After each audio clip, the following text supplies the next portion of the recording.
Lucky news కి స్వాగతం. బీసీలకు రాజ్యాధికారంలో భాగస్వామ్యం కల్పిస్తున్న జగన్ సమున్నత ఆశయానికి బీసీలను మోసం చేసే చంద్రబాబు అత్యాశకు మధ్య పోటీ జరగబోతుంది అని రాష్ట్ర సమాచార పౌర సంబంధాల బీసీ సంక్షేమ శాఖల మంత్రి చెల్లుబోయిన శ్రీనివాస్ గోపాలకృష్ణ అన్నారు. ఇలాంటి పోటీలో చంద్రబాబుని నమ్మితే బీసీలు మోసపోవడం తప్ప జరిగేదేమీ ఉండదని ఆయన అన్నారు. స్థానిక శ్రీనివాస్ నగర్లో గల మంత్రి క్యాంప్ కార్యాలయంలో మంగళవారం ఉదయం ఏర్పాటు చేసిన మీడియా సమావేశంలో మాట్లాడుతూ బీసీలకు రాజ్యాధికారంలో భాగస్వామ్యం కల్పిస్తూ అసెంబ్లీ పార్లమెంట్ మెట్లు ఎక్కించిన ఘనత జగన్దేనని పేర్కొన్నారు. ఏ వర్గాలు రాజకీయాలకు దూరంగా ఉన్నారో గుర్తించి అలాంటి సామాజిక వర్గాలకు రాజకీయ ప్రాధాన్యత కల్పిస్తూ స్థానిక సంస్థల్లోనే కాకుండా 56 కార్పొరేషన్లు ఏర్పాటు చేసి పదవులు ఇవ్వడంతో పాటు చట్టసభల్లో కూడా సముచిత ప్రాధాన్యం బీసీలకు కల్పించిన ఘనత ముఖ్యమంత్రి జగన్ కు దక్కుతుందన్నారు. ఆత్మగౌరవాన్ని తాకట్టు పెట్టక్కర్లేదు. ఏ పెద్దందారు మాటలను లెక్క చేయనక్కర్లేదు. ఇవాళ జరుగుతున్న ఇది చూసి అల్లడీళ్ళు పోయి ఈ పత్రికల్లో రాయించి రాతలు అంటే తూర్పు పశ్చిమ గోదావరిలో సెట్టి మధ్యలో ఎక్కువ ఉన్నారు. జగన్మోహన్ రెడ్డి గారు 2 పార్లమెంట్లు 3 అసెంబ్లీలు ఇచ్చారు. అలాగే 2 కౌన్సిల్ మెంబర్స్ ఇచ్చారు.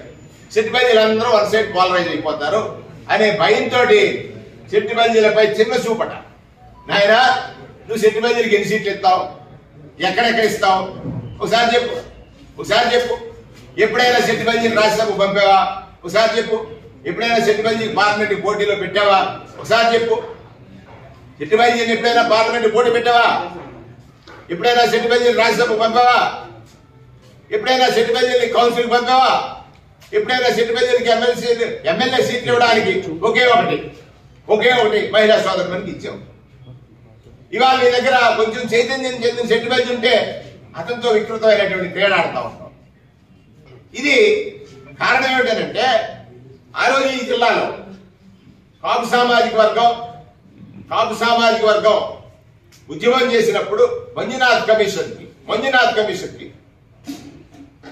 బీసీల పక్షాన పెద్దన్న పాత్ర పోషించినటువంటి కులం సెట్టిబల్లి కులం. బీసీల యొక్క హక్కులను రక్షించినటువంటి కులం సెట్టిబల్లి కులం. ఆనాడు 2009లో కూడా స్వర్గీయ రాజశేఖర రెడ్డి గారు ప్రజారాజ్యాన్ని స్థాపించినటువంటి సమయంలో చైతన్యం చెందినటువంటి కులం కేవలం చెట్లెక్కడమే కాదు, రాజకీయంగా పార్లమెంట్ మెట్లెక్కగలమని ఆనాడే ఆలోచించాడు ఆయన.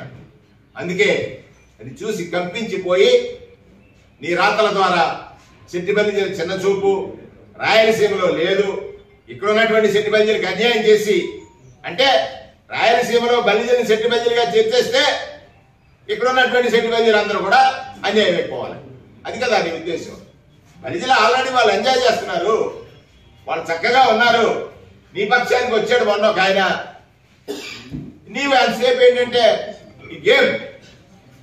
నీ గేమ్ చెల్లదని ఈ మీ ద్వారా రాష్ట్ర ప్రజలందరికీ ఒక్కటే విజ్ఞప్తి చేస్తా ఉన్నాను. ఆశయంతో పుట్టిన పార్టీ వైఎస్ఆర్ కాంగ్రెస్ పార్టీ. ఏమిటి ఆశయం అంటే రాజశేఖర రెడ్డి గారి కొనసాగించిన సంక్షేమం, శాచ్యురేషన్ విధానం, విద్యా విధానం, ఆరోగ్యాన్ని రక్షించడానికి 108 గాని ఆరోగ్యశ్రీ లాంటి కార్యక్రమాలు, పేదవాడికి ఇల్లుండాలని ఆలోచన చేసినటువంటి రాజశేఖర రెడ్డి గారి ఆశయాల కోసం పుట్టిన పార్టీ అయ్యా వైఎస్ఆర్ కాంగ్రెస్ పార్టీ. మాట చెప్పాడంటే మనమ తిప్పడని ఎన్ని కష్టాలు వచ్చినా, ఎన్ని విమర్శలు వచ్చినా, ఎన్ని అవరోధాలు వచ్చినా పేదవాడికి నేరుగా పొట్ట నింపాలనే ఏకైక తపనే కాదా ఆ డీబీటీ అనేటువంటి కార్యక్రమం తీసుకున్నాడు. నీ దగ్గర కట్టడాలు కట్టి కమిషన్లు కొట్టి గ్రాఫిక్స్ చూపించి ప్రజలను మభ్య పెట్టాలనే నీ తత్వానికి ఇవాళ ఆశయం లేని వాళ్ళు, ఆశ పెరిగిన వాళ్ళు కేవలం ఆశతోటే కాసుల కోసం వచ్చిన